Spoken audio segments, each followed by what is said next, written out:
Been 17 days on the road out of Fort Smith. Her feet were blistered raw inside her boots.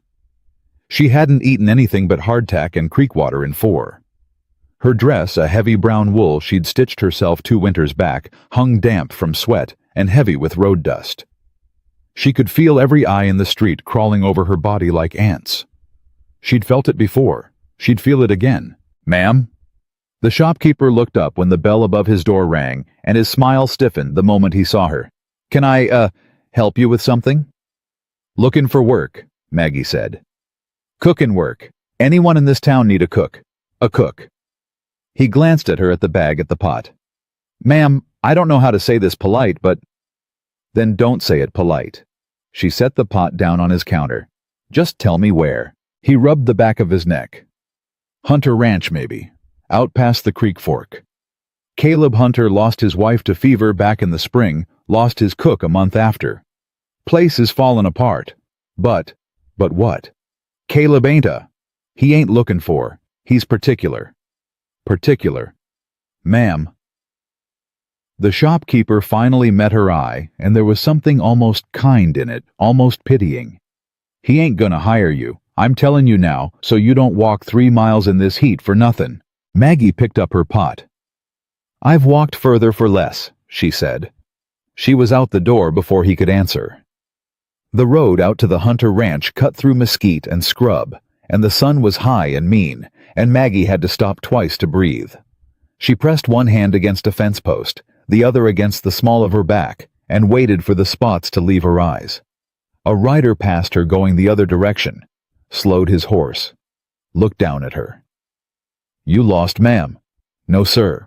"You sure this road don't go nowhere friendly for folks like—" "Folks like what, mister?" He didn't answer, just clicked his tongue at his horse and rode on. Maggie started walking again. Caleb Hunter was splitting fence rails behind the barn when she came up the drive, and he heard her before he saw her. Heard the uneven crunch of her boots on the gravel, heard her breathing hard. He set the axe down and wiped his forehead with the back of his wrist and turned. He looked at her for a long second, then he looked away. "Mr. Hunter?" Maggie set her carpet bag down.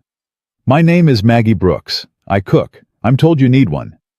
"Who told you that?" "Man at the general store." "Then the man at the general store talks too much." He picked up the axe again, brought it down on the rail. The wood split clean. "Mr. Hunter?" "I ain't hiring, ma'am. You ain't even looked at me yet." "I looked? Then you looked real quick." He stopped, set the axe head in the dirt, and leaned on the handle, and finally turned his full face to her. He was younger than she'd expected, maybe 30. Dark hair stuck to his forehead with sweat. Dark eyes that were tired in a way that went past the body and into somewhere else. "Mrs. Brooks." "Miss Brooks. I'm going to be straight with you because I reckon you'd rather that than a lie." "I would. I got 11 men eat at my table twice a day. I got a ranch hemorrhaging money. I got a drought coming on that's fixin' to finish the job the fever started. I ain't got room for—" "For what, Mr. Hunter?" He didn't say it. He didn't have to. His eyes did the saying, and they did it the way the shopkeeper had, the way the boy with the peach had, the way every door in every town between here and Fort Smith had said it. They did it the way men say things to women like her when they think the kindest thing is to not use the word. Maggie felt something go tight and hot behind her sternum.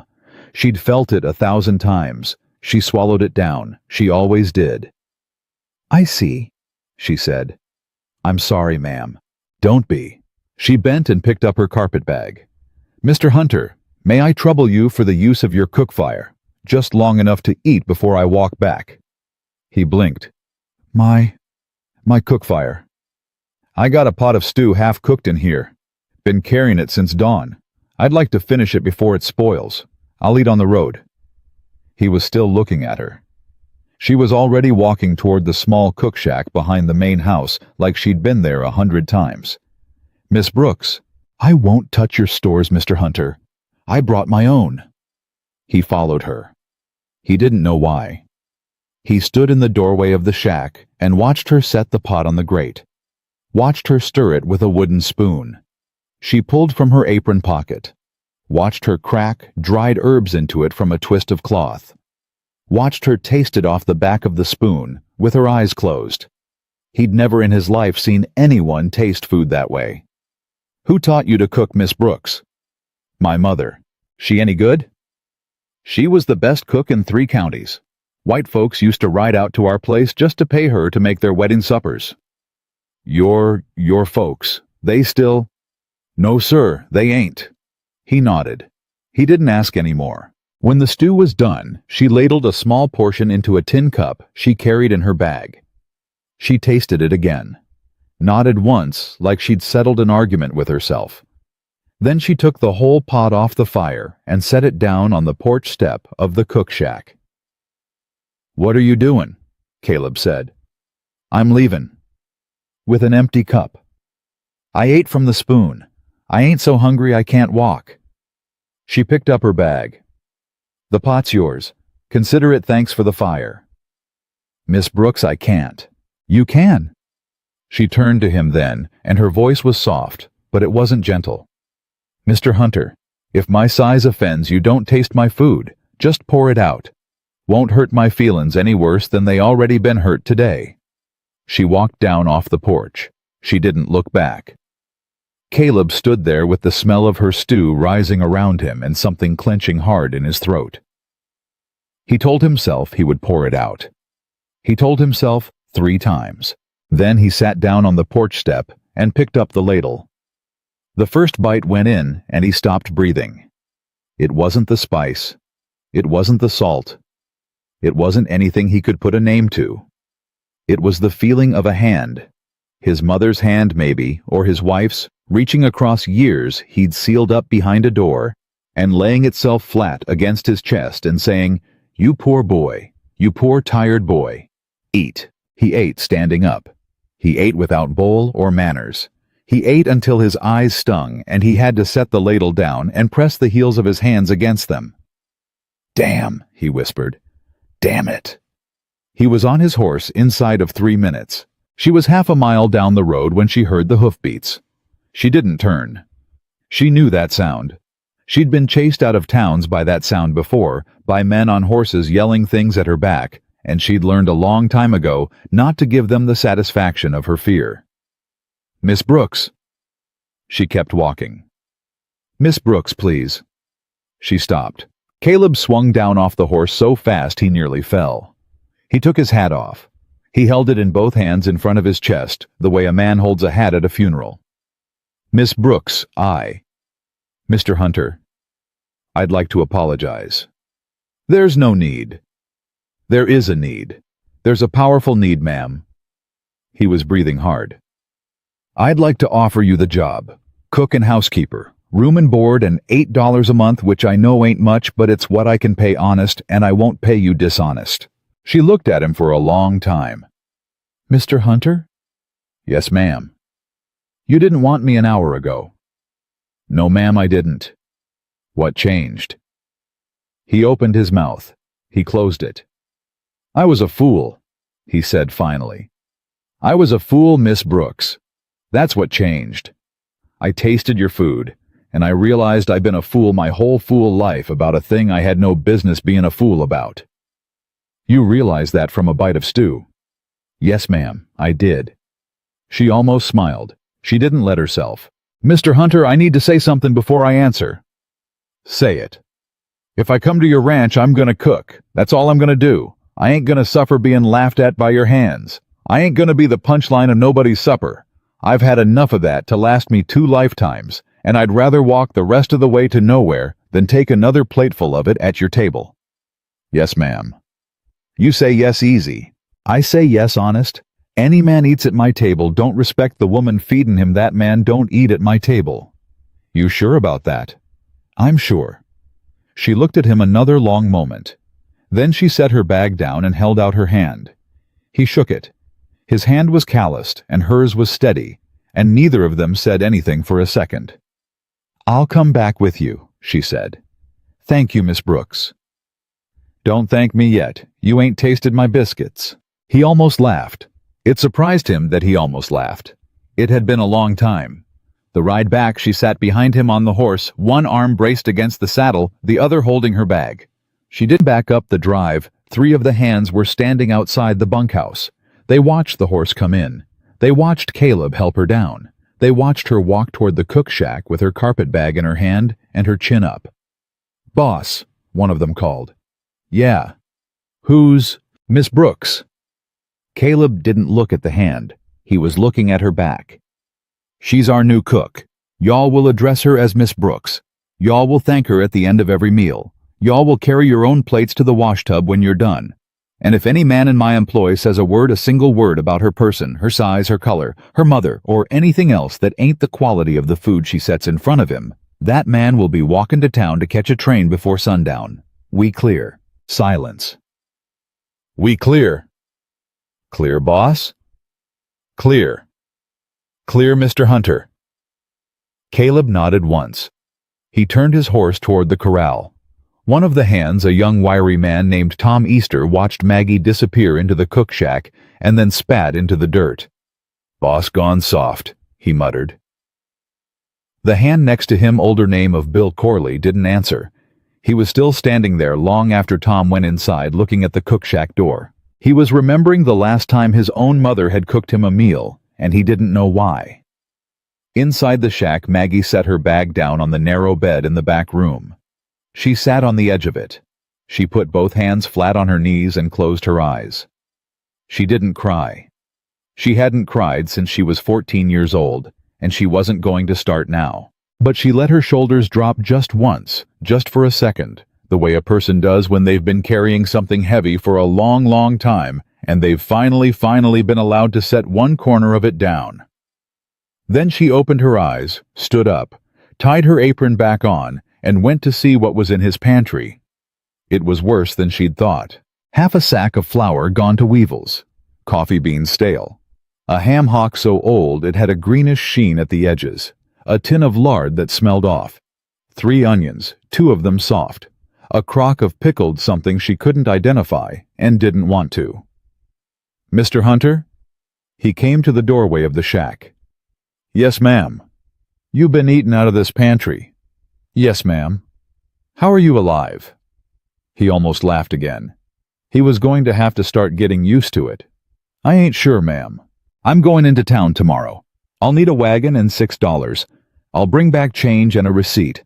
I'll also need your word on one more thing." "Name it." "No man on this ranch steps foot in my kitchen unless I call for him. Not for coffee, not for water, not for nothing. You want something, you knock and you wait. That go for you too."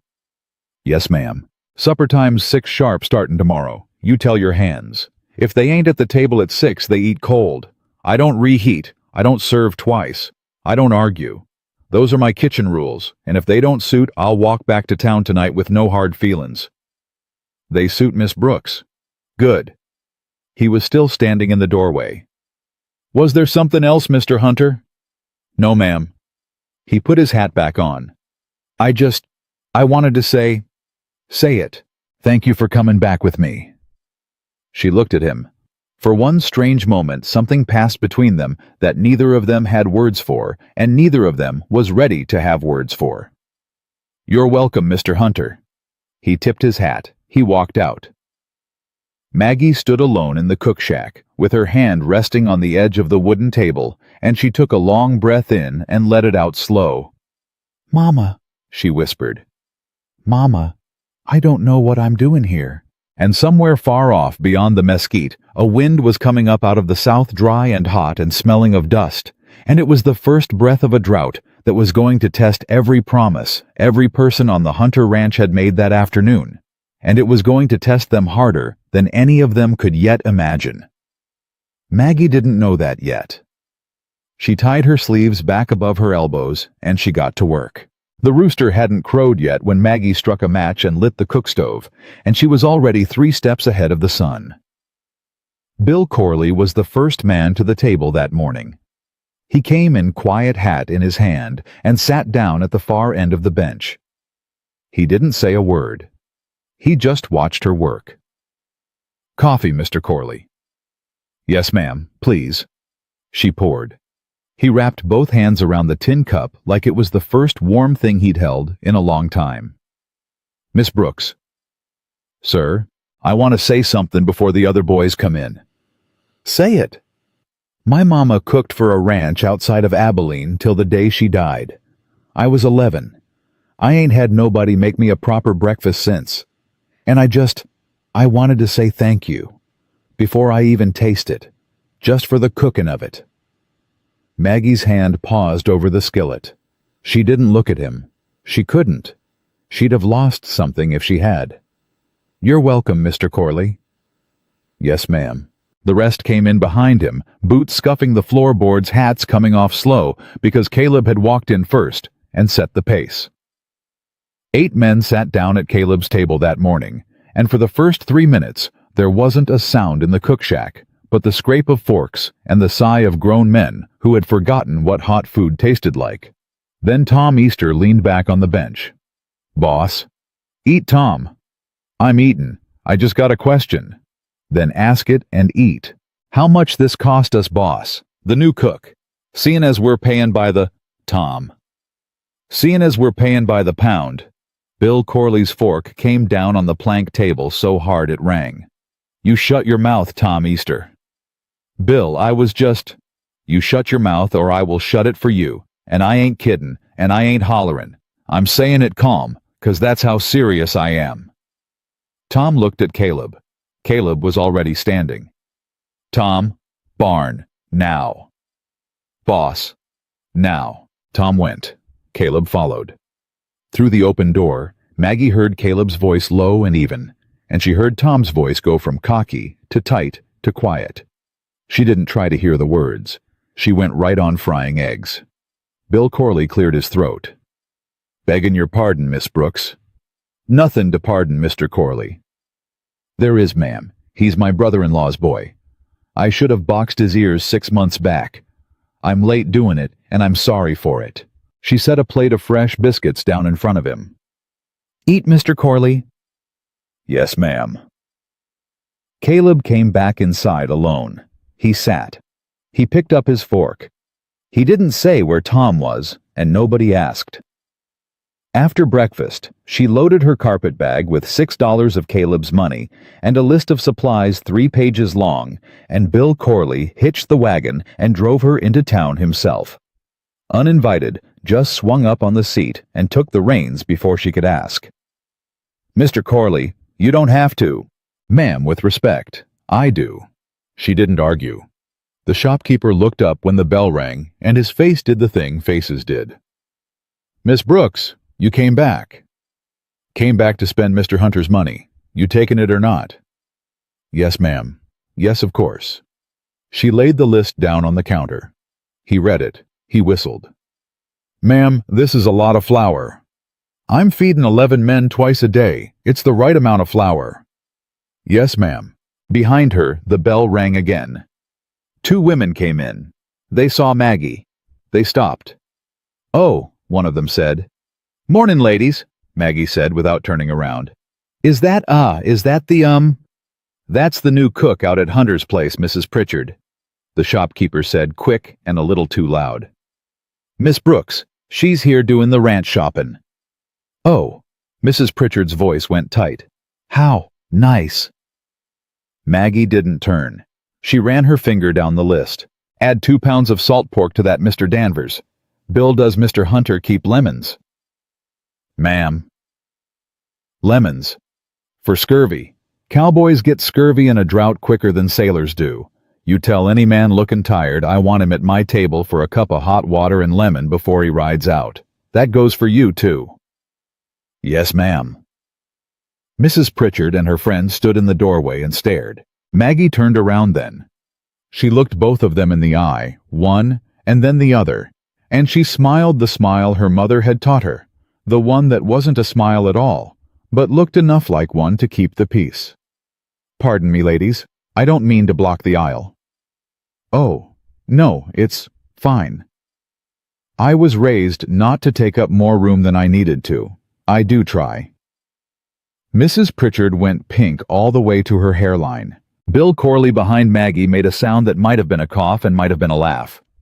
They loaded the wagon in silence, Bill and the shopkeeper's boy, and Maggie stood in the street with the sun beating down on the brim of her bonnet, and that was when Victor Hale came out of the bank. She didn't know his name yet, she only knew the shape of him. Black coat in August heat, silver watch chain, boots too clean for this town. He stopped on the bank steps and looked at her the way a man looks at a horse he's considering buying and deciding against. Bill Corley. Mr. Hale. That Caleb Hunter's wagon. Yes, sir. And who's the lady? Miss Maggie Brooks, sir. Our new cook. Your new cook? Yes, sir. Victor Hale came down the steps. He didn't hurry. He stopped 3 feet from Maggie and tipped his hat a 1/4 inch. Miss Brooks. Sir. I'm Victor Hale. I own the bank. I also own the note on Caleb Hunter's ranch. Congratulations, sir. His mouth moved. It wasn't a smile. I just find it interesting, Miss Brooks, that a man 3 months behind on his payment can afford a cook. I ain't expensive, Mr. Hale. No, he said. I can see that. Bill Corley took 1 step forward. Maggie set her hand on his arm without looking at him. Mr. Hale. Miss Brooks. Mr. Hunter's payments ain't any of my business. I just cook. But if you're worried about his accounts, I'd say come to supper tonight. 6 sharp. Ask him yourself. I'll set an extra plate. Victor Hale's eyes changed. Just for a second, like something behind them had noted her and filed her away. I'll consider it, Miss Brooks. You do that, sir. She climbed up onto the wagon seat. Bill took the reins. They drove out of town at a good clip, and neither of them said a word for half a mile. Then Bill said, Ma'am. Yes, Mr. Corley. That man will hurt you if he can. I know it. You just met him. Mr. Corley, I've been meeting that man my whole life. He only changes his name. Bill was quiet a long time. Yes, ma'am, he said finally. I reckon he does. They came up the drive with the wagon loaded, and Caleb was at the corral, and he walked over to help unload, and he saw her face. Miss Brooks. Mr. Hunter. Something happened. Victor Hale happened. His jaw locked. What did he say to you? Nothing I ain't heard before. Miss Brooks. Mr. Hunter. He invited himself into our business. I invited him to supper. 6 sharp. If he comes, I'll feed him. If he don't, I'll pack his plate away.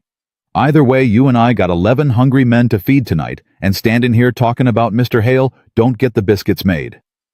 Caleb looked at her a long second. You invited him to supper? Yes, sir. At my table? Yes, sir. Miss Brooks. Mr. Hunter. A man like that, he wants you small and he wants you scared. You don't give him small and you don't give him scared. You give him a seat at the table and a plate of food, and you make him sit across from you while you do it. That's how you start. That's how my mama did it, and she lived 63 years in a world that didn't want her to live 10. Caleb took his hat off. He ran a hand down the side of his face. Miss Brooks, I don't know what to say to that. Say you'll be at supper at 6. Yes, ma'am. She climbed down off the wagon and went to her kitchen. Victor Hale didn't come to supper. But a boy on a pony came up the drive at 6:15 with a folded note in his hand, and the note was short, and Caleb read it, standing in the yard with the light going down behind him. Hunter, it said. The balance on your note comes due in 30 days. I regret that I cannot extend further. Pay in full or vacate. V. Hale. Caleb read it twice. Then he folded it again and put it in his pocket and walked into the cook shack where Maggie was plating supper, and he sat down at the end of the bench and he put his face in his hands. Mr. Hunter. Miss Brooks. Eat first. Whatever it is, it'll still be there after the plate's empty. Miss Brooks, I owe this ranch to a man who just met you in the street and decided to kill it. She stopped with the ladle in her hand. How much? More than I got. How much, Mr. Hunter? $460. The cook shack was quiet. 30 days, she said. 30 days. Then we got 30 days to move. We. You hired me to feed your hands, Mr. Hunter. I can't feed 'em if they ain't got a roof. So yes, sir. He lifted his face out of his hands and looked at her. And there was something in his face she hadn't seen on a white man's face in a long, long time. And she didn't have a word for it, and she didn't try to find one. She just set his plate down in front of him. Eat. Yes, ma'am. They ate. All of them. 11 men and Maggie at the foot of the table and Caleb at the head, and Caleb didn't say a word about the note, and neither did Maggie, and the hands ate and went to bed, and tomorrow came early. The next morning, the sky was the color of an old tin cup, and by noon, the wind had teeth. Bill? Yes, ma'am. The creek. Dropping an inch a day, ma'am. An inch. Yes, ma'am. Maybe more. Maggie wiped her hands on her apron. Mr. Hunter? Caleb came over. Yes. We got a drought. I know it. No. I mean we got a drought today. Not next month. Today.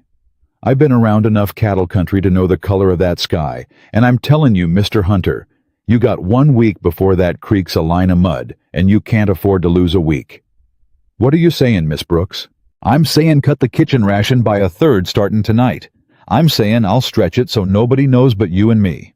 I'm saying send 2 men to the high pasture tomorrow for whatever green is left, and send 2 more to the creek fork with barrels, and I'm saying hold back every drop of cooking water for drinking water, and let me boil twice out of the same pot. I'm saying we fight this one together, or we don't fight it at all. Caleb looked at her. Miss Brooks? Sir, you've been through a drought before. 3.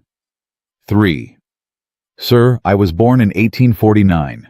I have buried my mother, my father, my brother, and 2 neighbor children to dry years. I know what a drought eats first, and I know what it eats last, and I know how to hide the difference from a hungry man's plate. I'll do it. But you got to back my kitchen. Whatever I say in the kitchen goes. Whatever you say. Whatever I say. Done. You didn't even think about it. I thought about it yesterday, Miss Brooks. She almost said something. She didn't. She just nodded and went back inside. By the end of that week, the creek was running slow, and by the end of the next, it was running in threads, and Tom Easter came back from the high pasture with his horse lame and his face red, and he walked straight into the cook shack with his hat still on. Miss Brooks. Mr. Easter. I've been sent to tell you there's a steer down at the south fence. Down. Dead, ma'am. Heat. Maggie set the spoon down. How much of it can we save? Ma'am. The meat, Mr. Easter. How much can we save before it turns? How long's it been down? I don't. An hour, maybe. Get Bill. Get 2 buckets of my cooking salt. Get the sharpest knife in the barn. And get Mr. Hunter. We got maybe 40 minutes before that steer ain't worth nothing, and I ain't losing 400 pounds of beef to flies. Ma'am, you ain't gonna. Mr. Easter, I have dressed a cow by lantern light at 62 years old, next to my own mother, on a night colder than your heart was yesterday.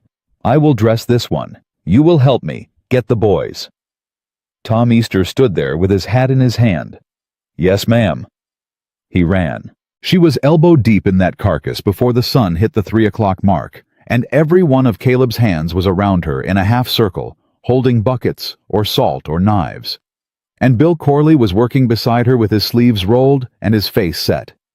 And Caleb was at her right hand, and nobody was talking, because Maggie Brooks was the only one in the yard who knew what she was doing, and every man there had figured that out inside of 5 minutes.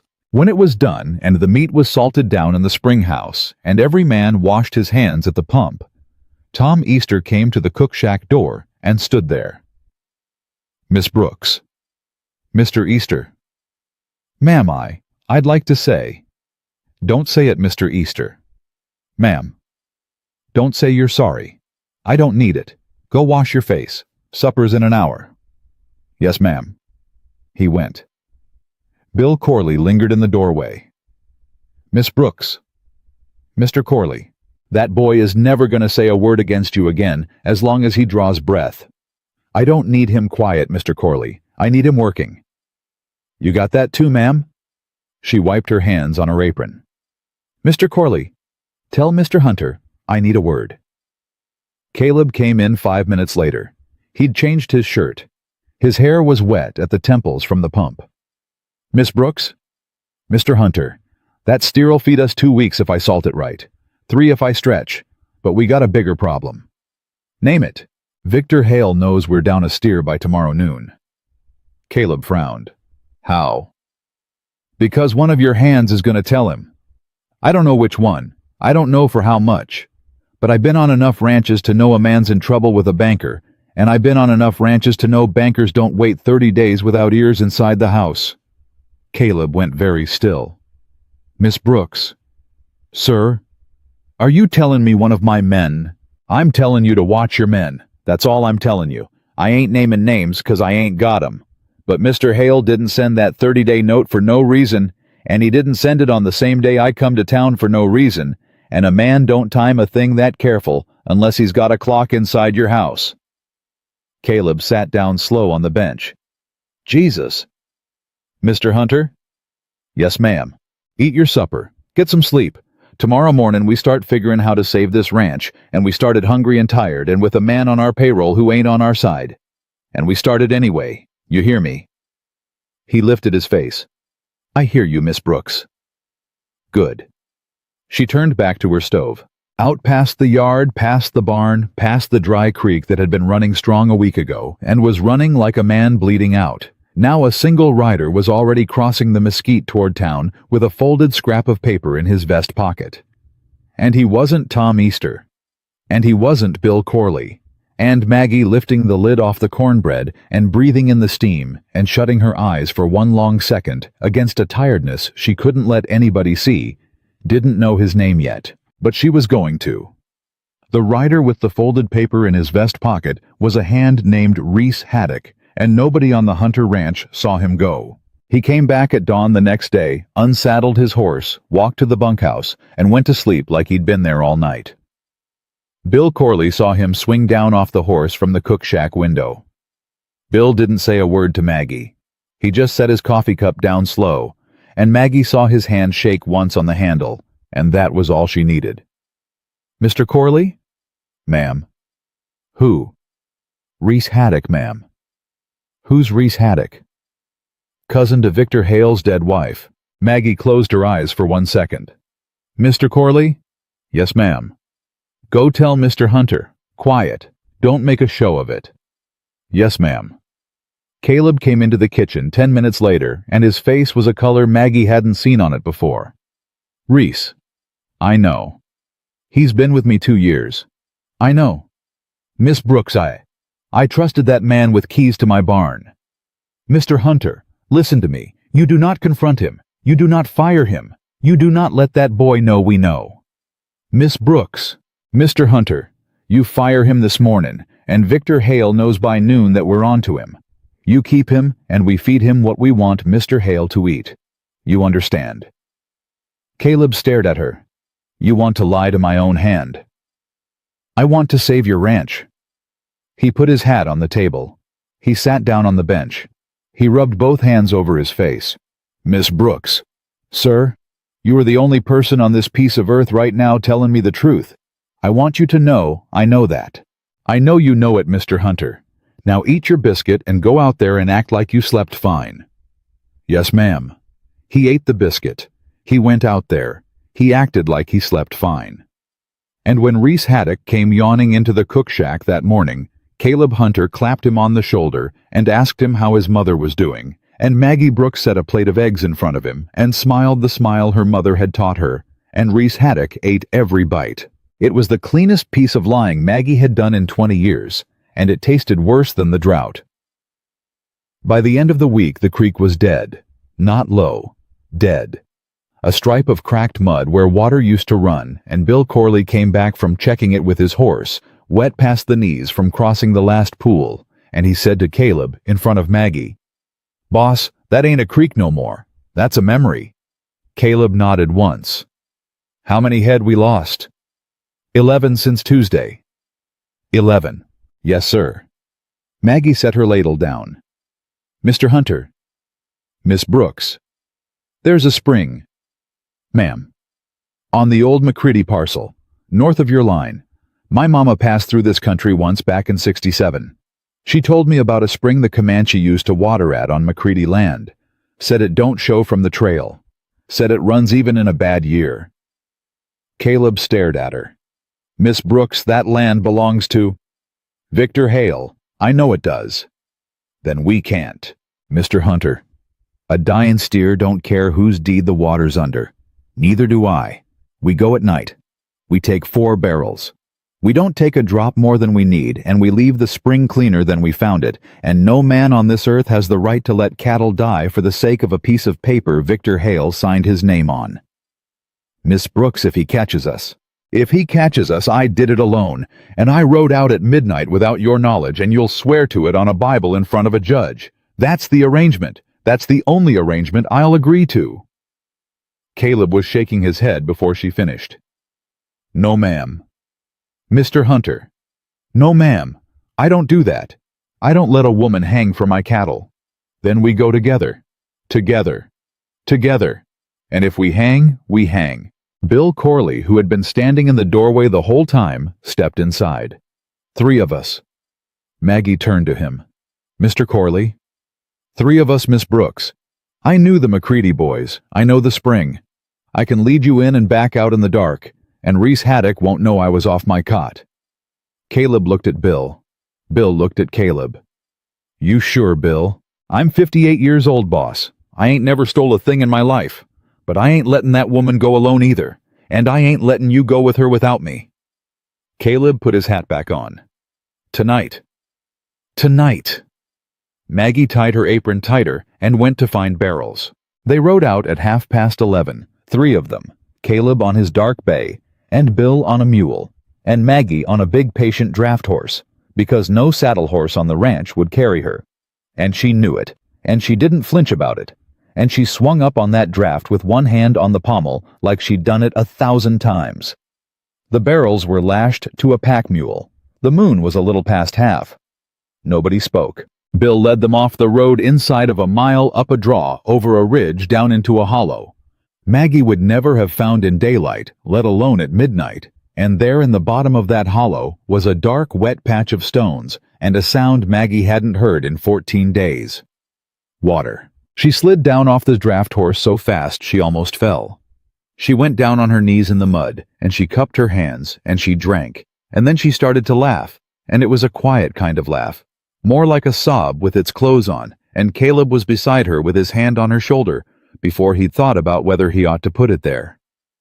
Miss Brooks. Mr. Hunter. We'll make it. We'll make it. They filled the barrels. They filled them slow. They stopped when they were heavy but not full, because a heavier barrel made a louder sound on the back of a mule on a dark trail, and Maggie Brooks had grown up poor enough to know every thief's rule without ever having stolen a thing. They were 2 miles back toward Hunterland when Bill pulled his mule up hard. Boss. What? Listen. They listened. Hoofbeats. 2 horses, maybe 3, coming up the trail behind them. Oh God, Caleb breathed. Mr. Hunter. Miss Brooks. Off the trail. Now, don't argue. They swung off the trail into the mesquite, the mules stepping quiet, and Maggie pressed her hand over the nose of the pack mule and kept it there while the hoofbeats came up and passed and kept going. And it wasn't till they'd faded all the way into the night that any of the 3 of them took a full breath. Who was it? Caleb whispered. I don't know. Miss Brooks, if they were Hale's men. Mr. Hunter, if they were Hale's men, they'd have stopped. They weren't looking for us. They were going to town, and they were going fast. Why? I don't know. They got the water home at 3:15 in the morning, and they hid the barrels in the spring house under a tarp and some loose hay, and Maggie went to her kitchen and lit the stove before the rooster crowed, because if breakfast wasn't on the table at the regular hour, Reese Haddock would notice. She was frying salt pork when Tom Easter came in and stopped dead in the doorway. Miss Brooks. Mr. Easter. Ma'am, you got. What? Mud on your dress, ma'am. All down your skirt. Maggie looked down.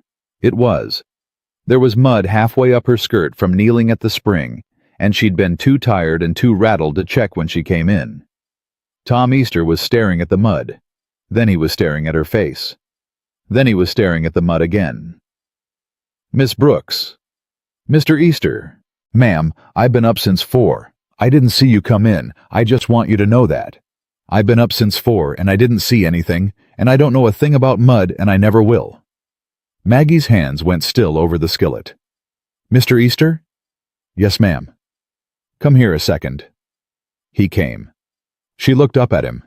He was 18, maybe 19, with a thin mustache he was too proud of, and calluses on his hands that were newer than he'd admit. Why? Ma'am, why you didn't see me come in? Why the mud don't exist?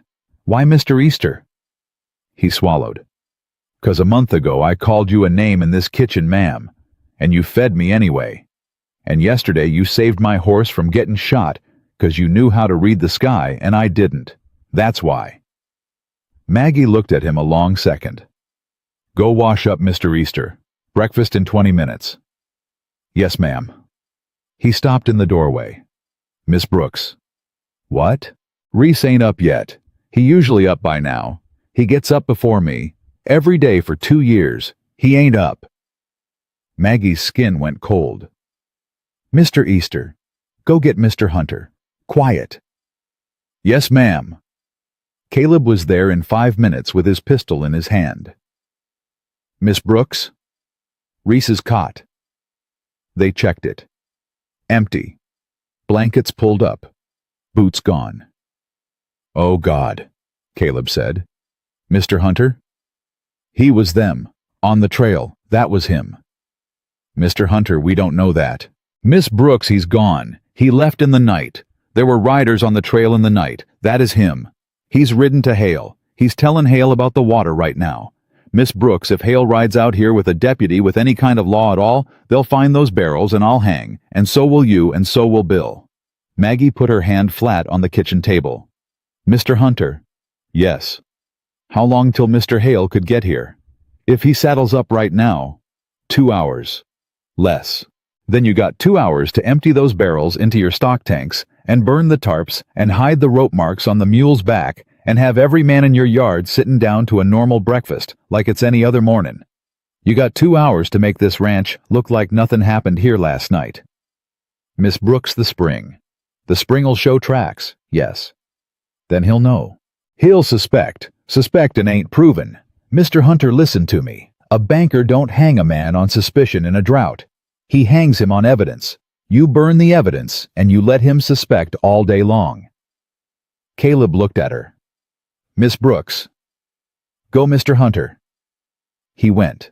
And that was the morning Bill Corley, emptying the last barrel into the south stock tank with Caleb at his side, dropped to one knee in the dirt and stayed there a second too long. Bill. I'm fine, boss. Bill. I said I'm fine. He wasn't fine. Maggie saw it from the cook shack window. She saw the way Caleb bent over him. She saw Caleb's hand on his back. She was out the door with a cup of water and a wet cloth before Caleb called her name. Mr. Corley? Miss Brooks, ma'am, I ain't... Shush! She pressed the cloth to the back of his neck. She checked his color. She checked his pulse. Heat, she said. And a night with no sleep. And 58 years of being a stubborn man. Mr. Hunter, help me get him inside. Miss Brooks, Hale is comin'. Then Mr. Hale can come. Mr. Corley comes first. They got him inside. She put him on her own cot in the back of the cook shack because it was the nearest bed. She sat by him and fed him water by the spoonful. Caleb stood in the doorway with his hat in his hand. Miss Brooks.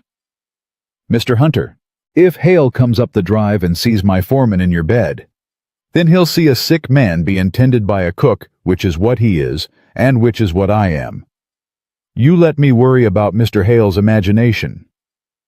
Ma'am, his imagination is the dangerous part. I know it is, Mr. Hunter. I've been carrying a body that fed men's imaginations for 43 years. Go finish your barrels. He went. Bill cracked one eye open. Ma'am. Mr. Corley. I heard what you said to the boss. Rest, Mr. Corley. Ma'am, my wife's been dead 22 years. I ain't had no woman take care of me in 22 years. I want you to know I'm grateful, is all." Maggie's hand stopped over his forehead. "Mr. Corley?" "Yes, ma'am." "Go to sleep." "Yes, ma'am." He slept. And Victor Hale came up the drive at 9:20 in the morning with 2 men on horseback behind him, and one of them was a deputy, and the other one was Reese Haddock. Caleb met them in the yard with his hat in his hand, and his face clean, and his voice level. "Mr. Hale." "Hunter." "What brings you out?" "A concerned citizen." Caleb looked past Hale at Reese. Reese didn't meet his eye. "That a fact. Mr. Haddock here informs me that your water situation on this ranch has improved remarkably since yesterday evening. Which is interesting to me, Hunter, because the water situation in this entire county has not improved. So either your men have dug a well overnight, or you have been on land that is not yours." "Mr. Hale, nobody on this ranch has been on your land."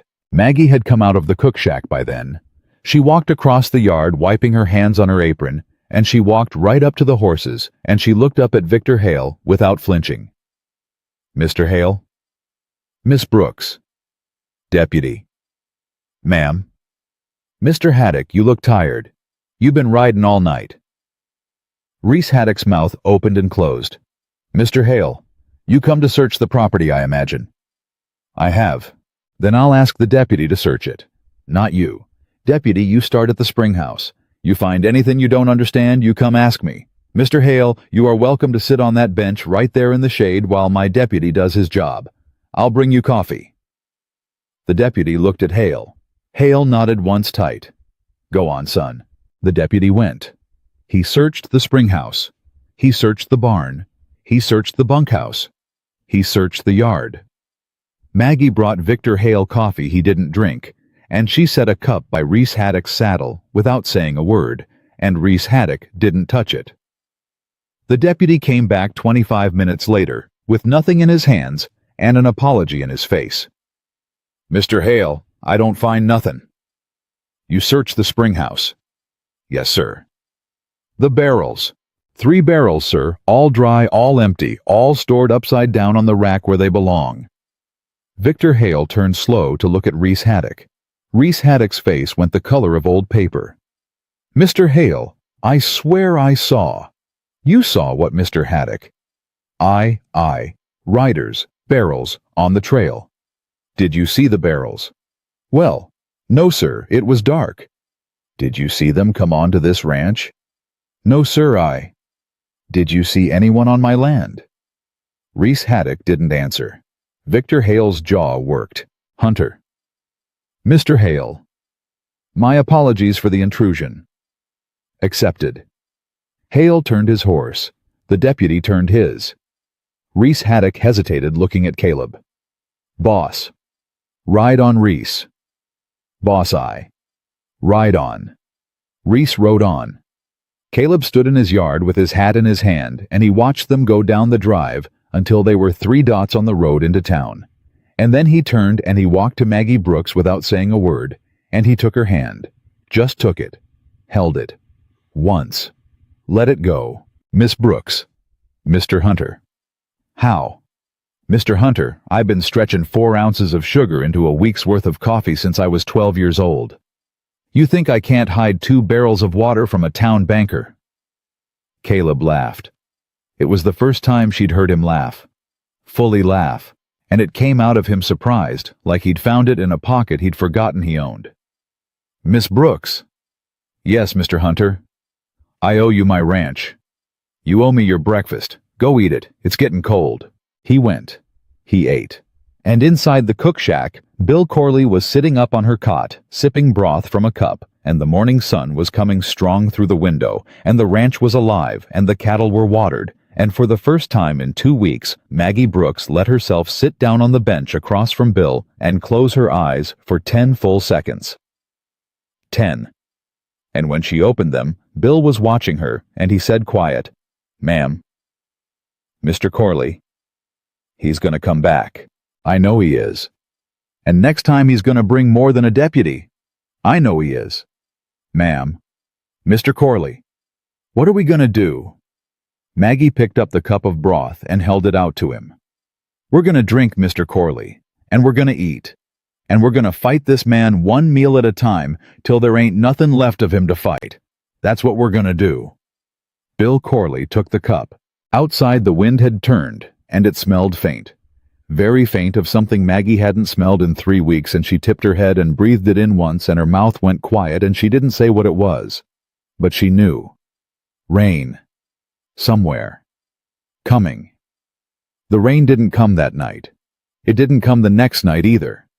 What came instead, 3 mornings after Victor Hale rode off empty-handed, was a woman on a buggy. Maggie was pulling biscuits out of the oven when Tom Easter stuck his head in the cook shack door, and his face was doing something she'd never seen it do, which was afraid. Miss Brooks. Mr. Easter.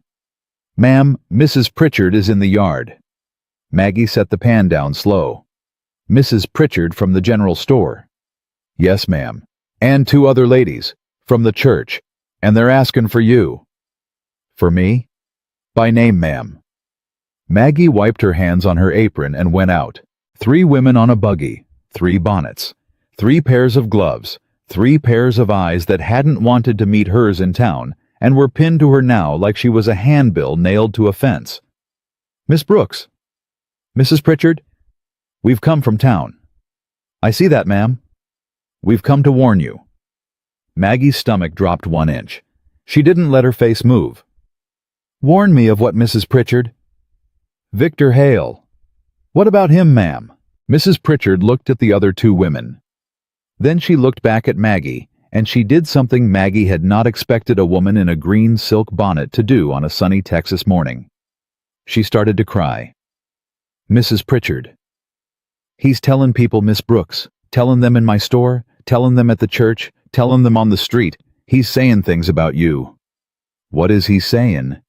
That you bewitched Mr. Hunter, that you're well, improper, with him, under his roof, that you've... The woman beside her cut in. He's saying you stole water from his land, ma'am, and that Mr. Hunter is too taken with you to know what you are, and that the town ought to run you out before honest women's husbands. Alice. Well, it's what he said, Martha. I said I know what he said. I was there when he said it. Maggie held up 1 hand. 3 women went quiet. Ladies? Yes, Miss Brooks. You rode out to this ranch to tell me this? Yes, ma'am. Why? Mrs. Pritchard took a breath. Because my husband ate a piece of your cornbread at the Benson's funeral supper last Tuesday, Miss Brooks. Mrs. Benson said a stranger'd sent it over. Mr. Pritchard didn't know it was yours. He ate 2 pieces. He cried at the table. He said it tasted like his mother's. His mother's been dead 31 years, Miss Brooks. And when Mr. Hale stood up in my store yesterday and called you what he called you, my husband looked at me and he said, Martha, that woman fed my grief, and I won't hear another word against her in my house. And I came out here because he told me to, and because I'd already been a fool about you once, ma'am, in my own store the day you came in, and I reckoned I had 1 chance to stop being a fool before it was too late. Maggie's eyes burned. She didn't let anything pass them. Mrs. Pritchard? Yes, Miss Brooks. You tell your husband I said thank you for the cornbread. Yes, ma'am. And you tell him I said his mother would be proud of the man who ate it. Mrs. Pritchard started crying again. The other 2 women didn't know where to look. Mrs. Pritchard. Yes, ma'am. What does Mr. Hale want? The ranch, ma'am. He wants the ranch. He wants it cheap, and he wants it soon, and he's using you to get it. My husband heard him at the bank. He's telling the county judge you're a moral hazard, and the ranch is being run in disrepute, and he wants the note called in early. Called in when? A week, ma'am. He wants the judge to sign it in a week. A week? Maggie felt her knees want to give. They didn't. She set her hand on the buggy wheel and kept it there.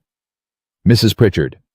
Ma'am, will you ladies sit to coffee before you ride back?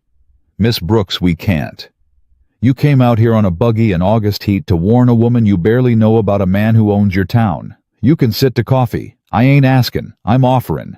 Tom Easter unhitch the horse and water him. Yes, ma'am. She brought them into the cook shack. She sat them at the plank table. She poured coffee and set down a plate of biscuits and a pot of preserves, and those 3 church women sat on Caleb Hunter's cook shack bench and ate quiet. And when they were done, the second woman, the one named Alice, set her cup down and said, "Miss Brooks." "Ma'am?" "I have a grown son in Fort Worth." "Yes, ma'am." "He's a lawyer." Maggie's hand paused over the coffee pot. "Ma'am, he's a good one, Miss Brooks, and he owes me a favor because I raised him. I could send him a telegram this afternoon from the office attached to my husband's feed store, which Mr. Hale does not own and cannot touch, and my son could be on the morning train tomorrow." "Ma'am, I couldn't ask." "You didn't ask, Miss Brooks. I offered. I'm still offering. Do you accept?" Maggie looked at Alice for a long second. "Yes, ma'am, I accept. With thanks." "Good." Mrs. Pritchard was looking at Alice with her mouth open. "Alice Renfro, you never told me your boy was a lawyer." "I didn't tell you, 'cause you would have used him to sue Mr. Gilliam over his fence line, Martha. Some things a mother keeps to herself." And that was how Maggie Brooks came to laugh for the first time in 2 weeks at her own kitchen table with 3 churchwomen from a town that had spit in her direction. They rode out at noon. Caleb came in from the corral 10 minutes after. "Miss Brooks, was that Mrs. Pritchard's buggy?" "Yes, sir." "What did she want?" "A week, Mr. Hunter." "Ma'am," Maggie told him. He listened without moving. When she was finished, he didn't speak for a long second. Then he said very quietly, "Miss Brooks." "Yes." "He's calling you what?" "Mr. Hunter." "He's calling you what in my town?" "Mr. Hunter, sit down." "Miss Brooks, I am going into that town." "Sit down." He sat. "Mr. Hunter, you go into town hot and Victor Hale wins. He wants you to come in swinging. He wants you to take a swing at him on the street in front of witnesses, so he can get you in a cell and the judge'll sign whatever he puts in front of him. You do not give him that. You do not give him one thing he wants. Miss Brooks, he is calling you. I know what he is calling me. I have been called worse by smaller men. I will not die from it. You hear me? I will not die from a word Victor Hale uses in a general store. But you will lose this ranch if you go into town today, and if you lose this ranch, then every lie he told about me becomes true in the minds of every person who hears it, because that is how this country works, Mr. Hunter. The winner writes what a woman was, and I will not let Victor Hale write me. Not while I can still stand in a kitchen." Caleb stared at her. "Miss Brooks." "Yes." I don't know what to do with you." "Mr. Hunter." "I don't, ma'am. I've been trying to figure it out for 3 weeks and I can't." "Mr. Hunter, there's nothing to do with me. I'm the cook. You already hired me." He almost smiled. "Yes, ma'am." "Mr. Hunter." "Yes." "I need a wagon tomorrow morning. I need to go into town." He went still. "Miss Brooks." "I heard you. Before you say it, I heard you. You ain't going into that town. I am going into that town." "Miss Brooks, he will have you arrested on sight. He will put you in a cell. He will put something in your food. He will put something in the judge's ear. He will—" "Mr. Hunter, I am going to the general store. Mr. Pritchard has kindly sent word that Mrs. Renfro's son from Fort Worth is arriving on the 9 o'clock train. I am going to the station, and I am going to meet that lawyer, and I am going to bring him back here for supper, and I am going to do it in broad daylight in front of the whole town, because if I hide in this cook shack like I did something wrong, Victor Hale wins without lifting a finger." Caleb shut his eyes. "Miss Brooks." "Yes. I am riding into town with you." "Yes, Mr. Hunter, I figured you would." "And Bill's riding with us." "Yes, sir." "And Tom Easter." "Mr. Hunter, Tom Easter is 19 years old. Tom Easter is one of mine, and he will come because he is mine. And every other hand on this ranch who wants to ride in is coming in too." Maggie put her hand flat on the table. "Mr. Hunter." "Yes. You take every hand on this ranch into town tomorrow, and you give Victor Hale exactly what he wants, which is a mob scene in the street. I am going in quiet. I am going in with you and Bill on the wagon, and nothing more. And we are walking into that train station like 2 ranchers meeting a guest, and that is all we are doing. You understand?" He opened his eyes. He looked at her. "You are the most stubborn woman I have ever met in my life. Mr. Hunter, I was raised by a woman who walked from Tennessee to Arkansas with a baby on her hip and a husband in a wooden box on a wagon behind her. Stubborn is the shallow end of what I am." "Yes, ma'am." They rode in at 8 the next morning. Maggie in her best dress, the one she'd stitched herself from a bolt of dark blue cotton with a clean white collar, and her hair pinned up tight under her bonnet. Caleb shaved close, hat brushed boots, blacked. Bill Corley with his coat buttoned all the way up in spite of the heat. 3 of them on the wagon seat. Maggie in the middle, a space she had not chosen and had not fought. The town saw them coming. They knew it. They felt it. By the time the wagon turned onto Main Street, there were people on every porch, in every doorway. The blacksmith was standing in front of his forge with his hammer still in his hand. The barber was standing in his doorway with lather on his razor. Nobody was yelling anything. Nobody was saying anything. They were watching. "Miss Brooks," Caleb said quiet. "I see them, Mr. Hunter." "Ma'am, you keep your chin up." "Mr. Hunter, my chin has not been down." Bill Corley made a small sound that was not quite a laugh. The wagon stopped at the train station at 8:43, and the train came in at 9:04, and Mrs. Renfro's son stepped off it at 9:07. And he was a thin, dark-haired young man of maybe 30, with a leather case in one hand, and a look in his eye that said he had heard the whole story on the train and was already thinking in paragraphs. "Miss Brooks." "Mr. Renfro." "Mr. Hunter." "Mr. Renfro." "Sir, ma'am, may I say before we begin that my mother's telegram did not do this situation justice, and I am very, very pleased to be here." Maggie smiled. She couldn't help it. "Mr. Renfro." "Yes, ma'am." "Let's go to the bank." Mr. Renfro blinked. "The bank?" "Yes, sir." "Now?" "Yes, sir." Miss Brooks eyed counsel. "Mr. Renfro, I have been counseled my whole life. I am going to the bank. You are welcome to walk beside me. Mr. Hunter is walking beside me. Mr. Corley is walking beside me. The whole town is watching. This is the moment, Mr. Renfro. This is it." Mr. Renfro looked at his leather case. He looked at Maggie. "Yes, ma'am. Let's go to the bank." They walked, the 4 of them down the middle of Main Street. Maggie in the middle, and 3 men beside her, and the whole town standing still on both sides, and every step her boots made on that packed dirt.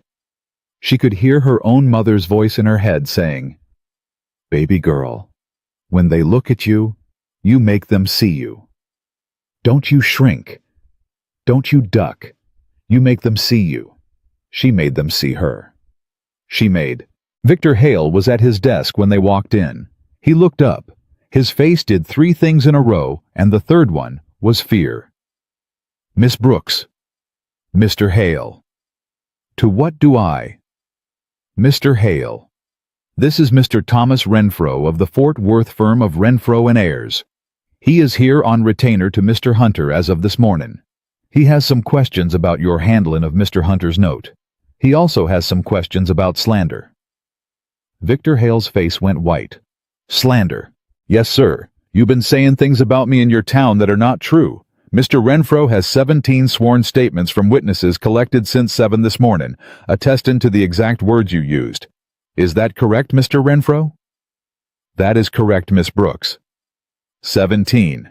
"Yes, sir, Mr. Hale. Mrs. Pritchard, Mrs. Renfro, Mrs. Dobbins, Mr. Pritchard, Mr. Dobbins, the Reverend Hobbs, the blacksmith, Mr. Tate, his wife, the schoolteacher, Miss Early, and 8 others.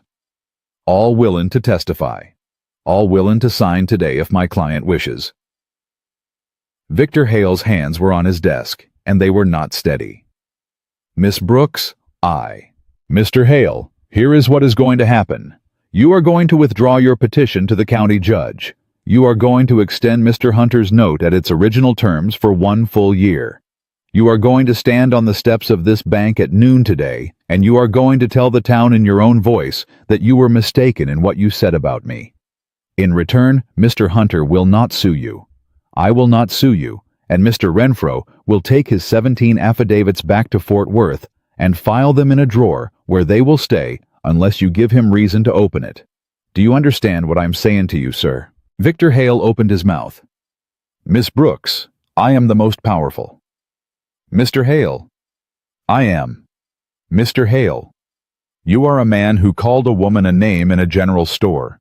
That is who you are today. You can be something else tomorrow. That is up to you.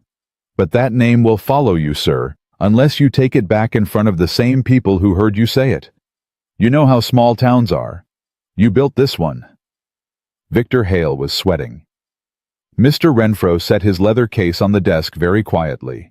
"Mr. Hale, if I may. My client's offer is generous.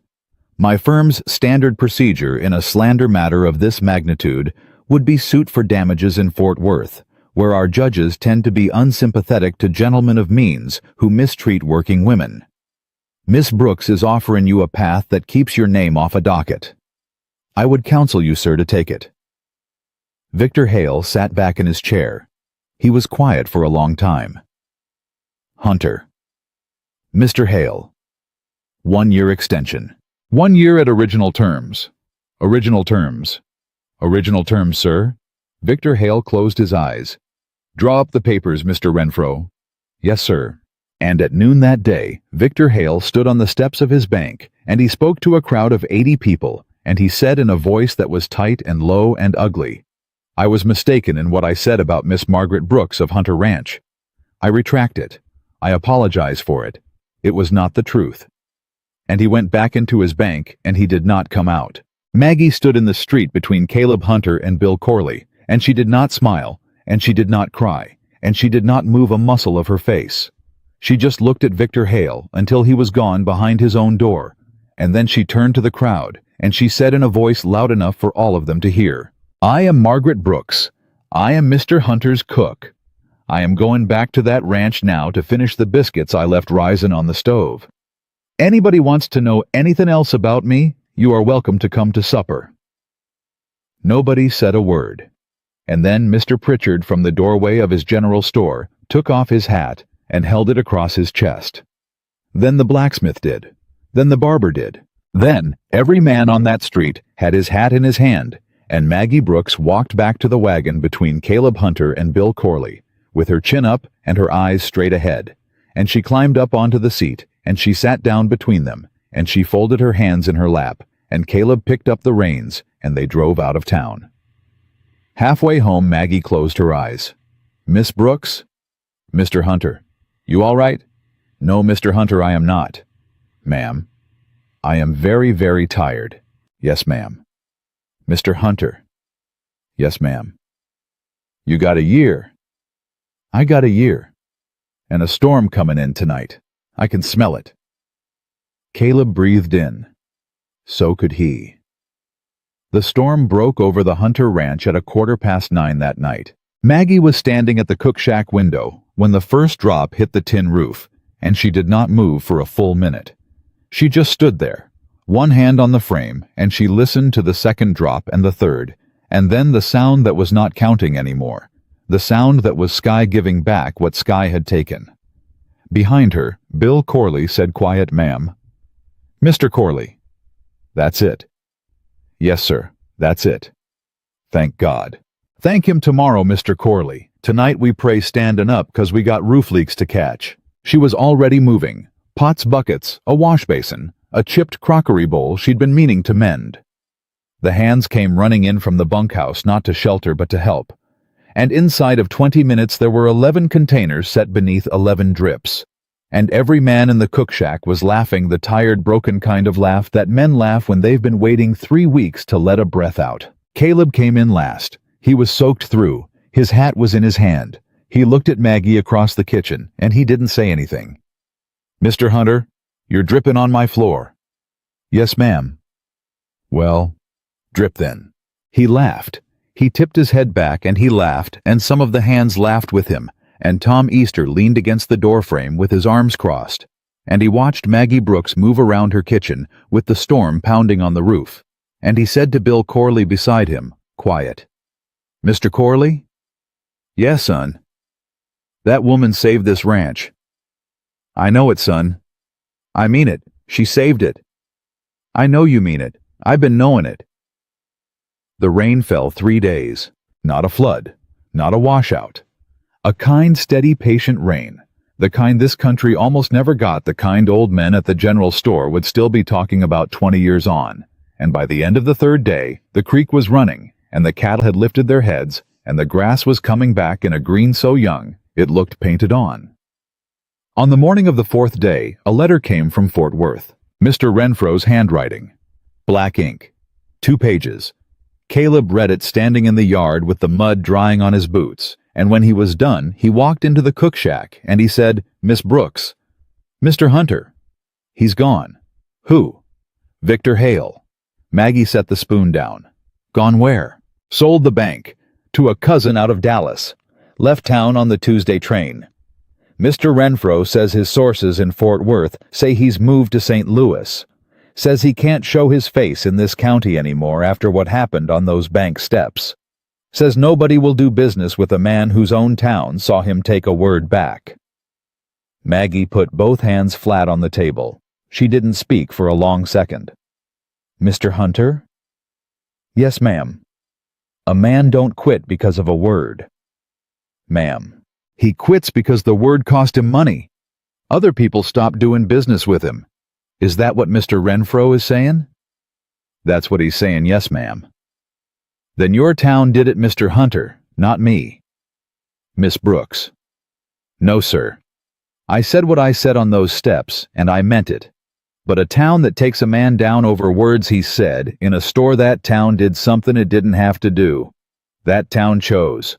I want credit for what I did and no more. The town gets the rest." Caleb was quiet. "Miss Brooks." "Yes." "You are going to have to learn to take some credit one of these days." "Mr. Hunter, I take credit for my biscuits. Credit don't go past my biscuits." He almost laughed. He didn't. He looked at her instead, and it was a long look, and there was something in it that had been building in him for weeks, and Maggie saw it clear, and she turned back to her stove before he could say it. "Mr. Hunter?" "Ma'am?" "Go check on your cattle." "Yes, Miss Brooks." He went. She stood with her back to the door for a full minute before she could breathe right. The summer turned. The fall came in gentle. The cattle put weight back on. Bill Corley, who had been 58 and slowing, seemed to find a second wind, and he and Tom Easter took to eating breakfast early on purpose, so they could sit in Maggie's kitchen and say nothing at her for 20 minutes before the other hands came in. And on a cold morning in November, Mr. Pritchard drove out from town with his wife in the buggy and a basket in her lap, and he said from the seat, "Miss Brooks." "Mr. Pritchard." "My wife has something to say to you." Mrs. Pritchard climbed down. She walked up to Maggie with the basket in both hands. Her eyes were red. "Miss Brooks." Mrs. Pritchard. "My mother died on Sunday." "Ma'am, I'm sorry." "I brought you her recipe book." "Ma'am, she kept a book. Every recipe. 41 years of it. She had no daughters. She had me, and I never learned to cook, and I never had a girl, and I have been sitting with that book for 3 nights, and I cannot let it go into a drawer, Miss Brooks. I cannot. And I thought about who in this town would use it. And there is only one person, ma'am, and she is standing in front of me." Maggie took the basket. She set it on the bench, and she opened it, and she lifted out a book bound in black oilcloth, soft at the corners, from 41 years of being handled. She opened the book. The handwriting inside was careful and slanted, and the first recipe was for sweet milk biscuits, and at the top of the page, in a different hand, "Younger." A mother teaching a child. Somebody had written from Mama for baby. Maggie shut the book. She pressed it against her chest. Mrs. Pritchard. "Yes, Miss Brooks. I will cook from this book till I die. Tell your mama." "I will, ma'am." And Mrs. Pritchard. "Yes. Thank you for coming all the way out here in your grief to put this in a stranger's hands." "You are not a stranger, Miss Brooks. You have not been a stranger in this town for a long time. I'm just the last one to say it." Maggie didn't answer. She couldn't. She just held the book. Mrs. Pritchard climbed back into the buggy. Mr. Pritchard tipped his hat. They drove off. Caleb had been watching from the barn. He came across the yard slow. He stopped 10 feet from her. "Miss Brooks?" "Mr. Hunter. Are you crying?" "No, sir." "Miss Brooks?" "Yes. You are crying." "I know I am, Mr. Hunter. I was hoping if neither of us mentioned it, I could get back to my kitchen with my dignity." He laughed. It was gentle. He came up beside her. He did not touch her. He stood a proper 2 feet away, and he looked down at the book in her hands and he said, "That's a fine gift." "Yes, sir." "Miss Brooks." "Yes, Mr. Hunter. I have been meaning to say something to you for about 11 weeks. Maggie went very still. "Mr. Hunter." "Miss Brooks, I am going to say it now, and I am going to say it wrong, and I am going to ask you to hear the whole thing before you answer." "Say it, Mr. Hunter." He took his hat off. He held it in both hands. The way a man holds a hat at a funeral. The same way he'd held it on the road the day he chased her down and asked her to come back. "Miss Brooks, my wife died in April. I loved her. I will not pretend I didn't. I will not say her name easy, and I will not say I have forgotten her, and I will not stand here and offer you a thing I don't still partly owe somebody who's in the ground. That is the first thing." "Mr. Hunter, let me finish, ma'am, please." "Yes, sir." "The second thing is, I was raised wrong about women who look like you. I was raised by a father and a mother and a town and a country that taught me a woman was pretty or she was nothing. And I believed it, ma'am. I believed it right up until a woman I'd told to leave my property set a pot of stew on my porch step and walked away, and I tasted it, and I have not been the same man since. That is the second thing." Maggie's hand tightened on the book. "Mr. Hunter, the third thing is, I am not asking you anything today. I am not asking. Miss Brooks, I just want you to know. I want you to know that when I look at you, I see a woman who saved my ranch, and saved my men, and saved me. And I see a woman who is beautiful, ma'am. And I know you have been told you are not your whole life by men, smaller than the hat I am holding, and I want you to know that I do not see what they saw. I see you. I see all of you. And I am sorry it took me so long to say so." Maggie could not speak for a long second. "Mr. Hunter?" "Yes, Miss Brooks." "You said you were not asking." "I am not, ma'am." "Why not?" "Because you are tired, Miss Brooks.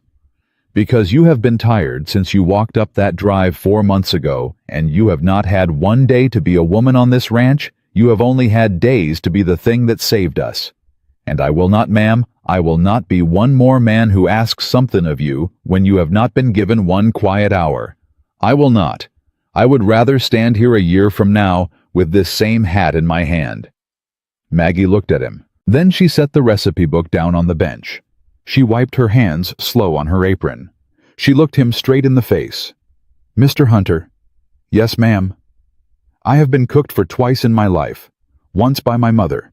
Once by the woman at a boarding house in Fort Smith, who saw me come in off the road with my feet bleeding and made me a plate of beans and wouldn't take a nickel. Twice. In 43 years. Miss Brooks, I am telling you this, sir, because I want you to understand the answer I am about to give you. I am not giving it easy. I am not giving it because you are a kind man, although you are. I am giving it because I have been feeding people my whole life, and I am tired, Mr. Hunter. I am tired, and I would like just once to sit at a table where somebody else has made the coffee, just once, before I die." Caleb's eyes filled. "Miss Brooks." "I am not finished, Mr. Hunter." "Yes, ma'am. If you are saying what I think you are saying, I am saying yes. But I am saying yes slow. I am saying yes with a year between us first.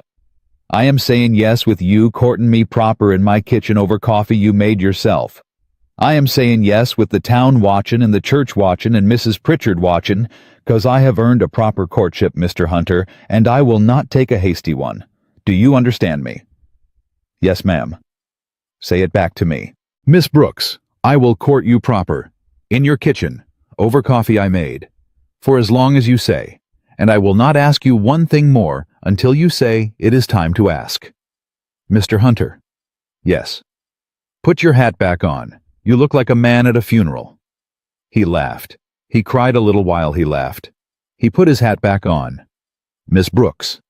"Yes, Mr. Hunter." May I have the honor of bringing you coffee tomorrow morning? Yes, Mr. Hunter, you may. At what hour? 6 sharp. 6 sharp. If you are late, I drink it cold. Yes, ma'am. He went.